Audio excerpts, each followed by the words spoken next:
She said it with that sharp laugh of hers, as if the words weren't meant to cut, but they pierced cleanly, mercilessly. Don't lecture my daughters, get your own. I remember standing in the kitchen, the smell of burnt bread floating in the air. Her daughter was in the corner pouting after having answered me insolently. I wasn't angry at the girl, I was angry at the contempt, at the hidden message behind those words. She wasn't defending her daughter, she was declaring war on me under our own roof. I smiled not because I agreed, but because in that instant, something inside me clicked. It's okay. When we met, she disarmed me. A young widow raising 2 girls, she wore strength as armor, but she softened around me. I thought I was her refuge, her safe place. She said I was the first man she trusted since her husband's death. I took her daughters to the park, taught them to ride bikes, and read them stories when she was exhausted. I convinced myself we were starting a family, but you never see the cracks until they open wide. The girls weren't grateful, they tested boundaries, and I could forgive that. But she started to pull away. Arguments over trivial things, cold silences in bed, and then contempt. Always subtle, always disguised as jokes or sarcasm, until that morning in the kitchen. That was the moment I understood I was never meant to be the father of those girls. I was a cashier, a babysitter, a stepping stone, and I don't play that role. The truth came silently, like all truths.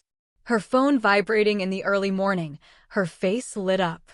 Excuses about friends from work. A perfume I didn't buy her plastered on her blouse. I didn't confront her. No, I've learned that people reveal themselves best when they think no one is watching. So I watched as she laughed in the living room. I placed a recorder under the sofa.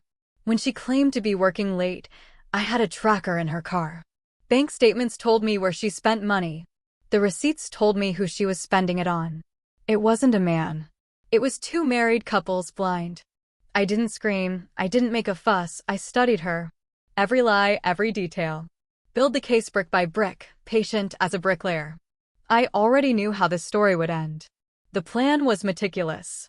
First, I protected myself. I moved my paychecks to a separate account. I consulted a lawyer specializing in divorces so messy they make headlines. I documented every conversation, every insult, every sign of contempt or neglect toward me, as if they were ammunition. Then I studied her daughters, not to hurt them. They weren't my enemy, but I needed to know their schedules, their routines, their dependence on me, because I wanted her to feel the void I would leave when I left. Finally, I set the stage. I invited her family over for dinner one Saturday night. Her parents, her brother, even her best friend. She didn't suspect a thing. Why would she? I'd been the calm, accommodating husband, the one who smiled and said, "It's okay." The execution began with surgical precision. I stood at the head of the table, carving the roast chicken, pouring wine. Small talk filled the air. His daughters giggled in the living room. It almost felt homey, almost normal. Then I put the knife down on the table. "There's something I need to share," I said in a calm, controlled voice. I'd rehearsed that moment 100 times in my head. I pulled out the folder, every photo, every receipt, every message printed in black and white. The first to gasp was her mother. Her father's face darkened. Her best friend covered her face with her hands.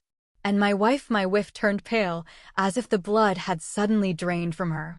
She tried to speak, but I continued. "You told me not to correct your daughters, to get my own. Listen, I'm not going to correct them, and I'm not going to raise them either because you never looked for a husband. You were looking for a fool." Her youngest daughter entered the living room. Confused by the silence, she asked what was going on. My wife opened her mouth, but nothing honest came out. Nothing honest ever came out. Chaos was immediate. Her family turned against her. Her parents condemned her. Her best friend left without finishing her glass of wine. The first to gasp was her mother. Her father's face darkened. Her best friend covered her face with her hands. And my wife turned pale, as if the blood had suddenly drained from her. She tried to speak, but I continued. "You told me not to correct your daughters, to get my own. Listen, I'm not going to correct them, and I'm not going to raise them either because you never looked for a husband. You were looking for a fool." Her youngest daughter entered the living room. Confused by the silence, she asked what was going on. My wife opened her mouth, but nothing honest came out. Nothing honest ever came out. Chaos was immediate. Her family turned against her. Her parents condemned her. Her best friend left without finishing her glass of wine. Even her daughters, though too young to understand everything, looked at her differently. I didn't raise my voice even once. I didn't need to. The evidence spoke louder than any words I could have. I told her in front of everyone that the divorce papers were already in process, that she wouldn't receive anything more than the law required, that the house I bought would be mine again, that the custody battles would leave her high and dry, and that since I wasn't her father, she would fight those wars alone. And then I left her standing there amidst the ruins she herself had created. Now I live alone. The house feels cleaner, quieter, sometimes too quiet, but peace is worth the silence. I miss her. No, you can't miss a mask when it falls off. I miss the girls. Maybe a little, but they were never mine to guide. She made that clear. I think about that morning in the kitchen sometimes. Her arrogant laugh, the way she looked down on me. Don't lecture my daughters, get your own. She thought she'd won that argument. She thought she'd humiliated me.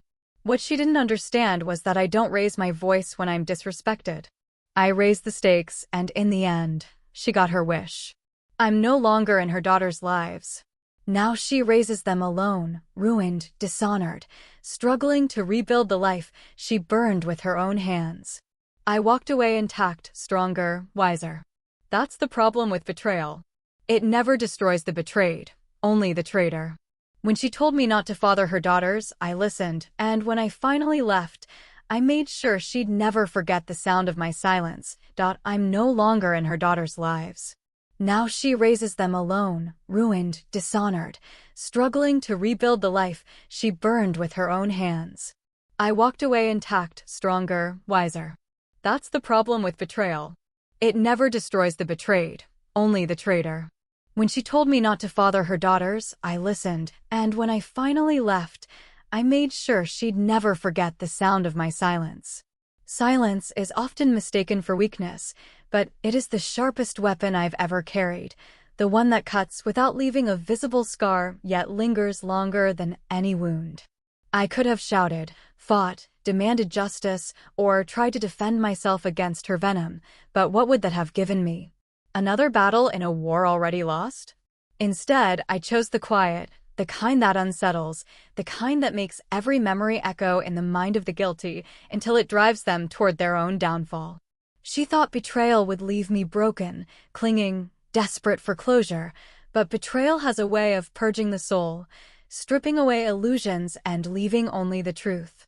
And the truth was simple. I had loved, I had given, and I had endured, while she had squandered, deceived, and destroyed. The daughters who once laughed in my presence are no longer mine to guide, and though that loss carries weight, it is not my burden to bear it as hers, for she must now explain to them why the man who cared for them vanished, why their world cracked under the weight of her choices. That truth will chase her longer than my presence ever could.